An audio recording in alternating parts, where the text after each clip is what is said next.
Hi, my name is Dr. Andrew Chung here with another video to dig deeper into some of the topics we have previously talked about. If you want to look at some of our previous topics, feel free to, I'll put a few of those in the description below and you can check them out for yourself.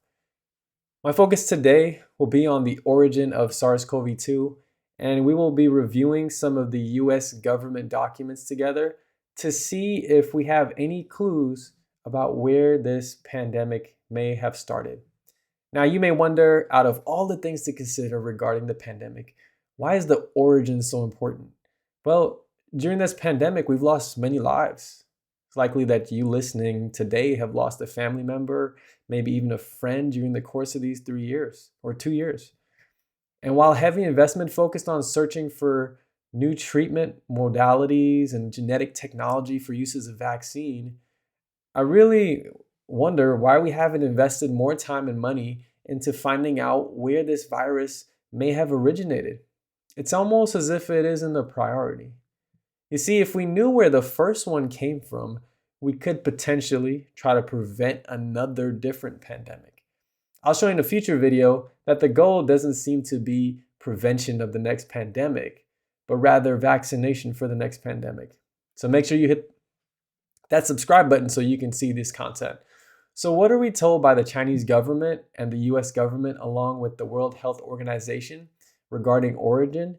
It says this started in the Huanan seafood marketplace in Wuhan, China. Well, what's so interesting to me is that this marketplace is a little over 20 minutes away from the Wuhan Institute of Virology, where research in genetic manipulation of coronaviruses was taking place. So once again, I will leave all sources in the description for your review. So you're welcome to click it, take a look at it for yourself, and draw your own conclusion. Now, based on official documents, which we're going to look at, we know that the NIH sent grant money to the EcoHealth Alliance. The EcoHealth Alliance then used this grant money to fund manipulation of coronaviruses at the Wuhan Institute of Virology. Let's go over the documents and we will learn that the way they were conducting the genetic manipulation matches exactly with how the current coronavirus actually is infecting humans. That suggests that this virus is highly likely the result of US government-funded research in collaboration with China. So let's take a look. And before you draw a conclusion regarding what I'm about to say, please, I beg of you, just look at these documents with me. Let's take a look. Here we have the NIH website, and you're welcome to look this up for yourself. Now, what is this saying? It's saying SARS-CoV-2 and NIAID supported bat coronavirus research. An analysis. Evolutionary disease or distance of SARS-CoV-2 and bat coronaviruses studied under the NIH-supported research grant to EcoHealth Alliance. The research that NIH approved under the grant to EcoHealth Alliance with a subaward to the Wuhan Institute of Virology in Wuhan, China, sought to understand how animal coronaviruses, especially bat coronaviruses, evolve naturally in the environment and have the potential to become transmissible to the human population. So why are we looking at this? This is clear evidence that the NIH sent money to EcoHealth Alliance. EcoHealth Alliance then funded experiments at the Wuhan Institute of Virology in Wuhan, China, on how bat coronaviruses evolve to become infectious to the human population, right there. That, we call that, the technical term is gain of function research. The same research which Dr. Anthony Fauci of the NIAID insisted that he and the NIH did not fund. So let's break this down.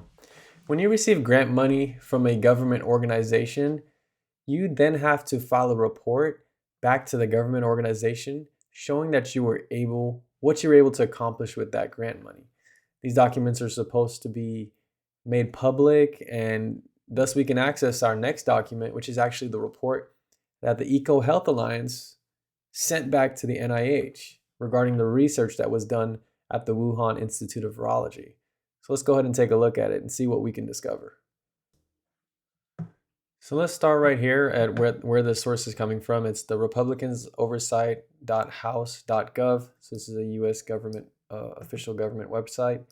And this is the official report from the EcoHealth Alliance. If you look at this, the title is Understanding the Risk of Bat Coronavirus Emergence. So they're studying bat coronaviruses. This is the grant number if you'd like to look it up. This project took place from 2014 to 2019. And this is right before that pandemic hit late in 2019. So they were conducting this research before the coronavirus pandemic began. And if you look at, I want you to take note of this name, Peter Daszak, because that's going to be important. He's the principal investigator. And once again, this is the EcoHealth Alliance. This is a United States of America organization. We see it's based in New York, New York. Now, let's look at some of the aims that they were hoping to accomplish. I'm not going to take a look at the first two, but more of the most relevant ones just to keep this focused. Aim number 3 was to testing predictions of coronavirus interspecies transmission. They're trying to see how coronaviruses transmit between different species, particularly bats, and seeing if it can infect humans. And I'll show you that. It says with bat coronaviruses that we've isolated or sequenced and using live virus or pseudovirus infection in cells of different origin or expressed in different receptor molecules, we will assess potential for each isolated virus and those with the receptor binding site sequence to spill over. So they're assessing each of these different viruses they have to its ability to spill over or to start infecting humans when it was originally just infecting bats. And so we will be doing this by sequencing the spike protein. That's a protein that causes infectivity in the current coronaviruses. It says creating mutants. They're going to be creating mutants, meaning they're going to be creating variants of the coronaviruses they have to identify how significantly each mutant, I'm adding that, would need to evolve to use ACE2. So they're creating mutants, particularly to infect ACE2 receptors. That's the exact mechanism of the coronaviruses infecting today during this pandemic. And so it's just interesting. Maybe you can call it a coincidence. Let's go down to further details on this particular aim. So one thing I really want to take a look at is the details of aim number 3, which we saw above. It says in vivo infection of human ACE2 expressing mice. In vivo indicating that this is a live infection. This is not just in some, in contrast to in vitro, which doesn't involve a live animal species. The animal of choice in this case is a mouse, and this mouse has been genetically manipulated to express human ACE2 receptors. So these are mice expressing human ACE2 receptors. Now, what are they infecting them with? SARS coronavirus spike protein variants. So remember, they're mutating, just like we saw initially, mutating different spike protein variants to see how infective they are for these mice, which have human receptors. They're basically checking if these variants are actually binding to the ACE2 receptor and causing infection. So what did they find out? Mice were infected with 4 strains of SARS coronaviruses with different spike proteins. See, different. They're looking at these different spike proteins, including the full-length recombinant virus of SARS coronavirus WIV1 and 3 chimeric viruses with the backbone of WIV1 and S proteins and they have various spike proteins with different names. What does chimeric mean? It means they've basically genetically manipulated these viruses. They've added genetic material from 3 different viruses or from different viruses and put them together to create this new virus that is a chimera, or it just contains genetic material from different viruses in this one virus. So pathogenicity of the 4 SARS coronaviruses was evaluated by recording the survival rate of challenged mice. So what they're really looking at is how well does this coronavirus kill these genetically modified mice that have the human receptor. So basically it's indirectly looking at how well do these viruses, would they infect a human being and possibly even be lethal. It says all of the 4 coronaviruses cause lethal infection in human ACE2 transgenic mice, but the mortality rate was different among the 4 infected mice. So what was the mortality rate? With this first variant, they had 71.4% that were alive at the end, and that indicates 28.6% mortality rate. This second variant, they had a 25% survival rate, meaning that 75% of those mice died, or a 75% mortality rate. Extremely deadly. I mean, 75% of those mice died. These last two variants had a 50% survival rate. Now, how were these mice dying? One of the key features that they found was that the mice tissue lesion and lymphocyte infiltration was observed in the lungs. That's exactly how many people died from coronavirus, the SARS-CoV-2. They died of acute respiratory distress syndrome, and one of the classic features of that is lymphocyte infiltration. I'll show you. If you look at this, inflammatory response cells during acute respiratory distress syndrome in patients with coronavirus disease 2019.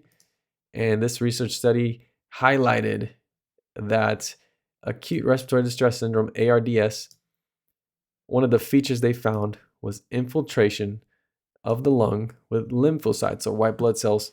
And that also led to lots of fluid accumulation. Now oxygen exchange can't properly take place in the lungs, and thus many of these individuals passed away. So I hope you're starting to see why the type of research they were doing is extremely dangerous. And because what if you accidentally or intentionally created a virus that spreads easily and is also lethal? Then what if that virus you created accidentally or intentionally leaks out of the lab to create a rapidly spreading infection throughout the world? Well, that's what happened. And whether or not it came from the lab, it's hard to prove. And we sent a research team out there. I'll tell you about that research team in just a second. So the simple answer is that you created a pandemic if you were to leak something like one of these viruses out. So why were our government organizations approving the funding of this type of research? But the worst part is yet to come. You see, early on in this pandemic, this question came up. And so the World Health Organization sent a team to the Wuhan Institute of Virology to investigate this possibility of a lab leak. So many countries sent a representative. Can you guess who the United States sent? Well, let's just look at it. So right here, this is the World Health Organization, origins of the SARS-CoV-2 virus. So this is their team that they're going to be looking into the origins or where it came from. So members of the international team, this is who they're going to send. They sent to China to figure out if China actually started it. And you know who represents the United States? Look down here. Peter Daszak. Dr. Peter Daszak, the same Peter Daszak who was the one where the NIAID sent money to EcoHealth Alliance. So the principal investigator who's implicated in this lab leak hypothesis is the very one the US sends to go figure out if the lab leak hypothesis is plausible. It's no surprise that the report came back, oh no, it's not a lab leak. They got a guided tour by China, and Peter Daszak is our representative sent by the United States. It's totally ridiculous. So if the NIH document showing clear collaboration with the lab in Wuhan for the purpose of gain-of-function research wasn't enough, and the grant document showing research reports of creating mutant coronaviruses targeting ACE2 receptors by modifying the spike protein or creating variants of the spike protein weren't enough, here's a video from Peter Daszak, who was the principal investigator sending the NIH grant money to the Wuhan Institute of Virology. Let's see what he had to say in an interview in 2016 before this mess all started. But we're only looking at viral families that include those that have got into people from animals. So we narrow it down straight away. Then when you get a sequence of a virus and it looks like a relative of a known nasty pathogen, just like we did with SARS, we found other coronaviruses in bats, a whole host of them. Some of them looked very similar to SARS. So we sequenced the spike protein, the protein that attaches to cells. Then I didn't do this work, but my colleagues in China did the work. You create pseudoparticles, you insert the spike proteins from those viruses, see if they bind to human cells. And each step of this, you move closer and closer to this virus could really become pathogenic in people. So you narrow down the field, you reduce the cost, and you end up with a small number of viruses that really do look like killers. So Peter Daszak emphasizes that the final result of the research, just right at the end, is a little snippet.